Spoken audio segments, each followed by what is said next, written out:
Lungsod ng iisang layunin na wakasan ang pagkagutom ng ating mga kababayan. Malaki ang naging papel ng Walang Gutom program ng DSWD para sa pagpapababa ng hunger percentage sa bansa. Si Luz Kasipit, una nga sa balita.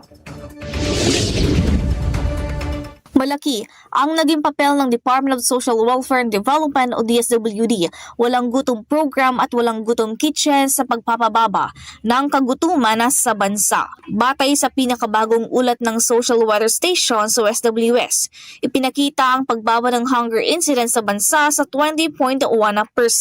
Ayon kay DSWD Assistant Secretary at Spokesperson Irene Dumlao, patunay ang resulta ng survey na epektibo ang magkatuwang at tuloy-tuloy na pagsisikap ng pamahalaan upang labanan ang kagutuman sa bansa. May kabuuang 1,200 adult respondents mula sa iba't ibang panig ng bansa ang lumahok sa survey, kung saan ipinakita rin ng nasabing survey na nanatiling pinakamataas ang hunger incidence sa Mindanao sa 26.7%, sinundan ng Metro Manila at Visayas sa pareho nga may 20.3%.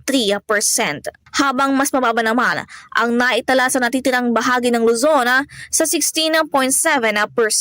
Alinsunod sa direktiba ni Pangulong Ferdinand R. Marcos Jr., target ng DSWD na palawakin pa ang Walang Gutom program sa pamamagitan ng pagtaas ng bilang ng mga benepisyaryo ngayong taon. Bukod sa tulong pagkain ay hinikayat din ng programa ang mga walang anumang mga pamilya na lumahok sa nutrition education at job skills training upang maisulong ang pagiging self-reliant. Nauuna sa mga balitang totoo at laging bago.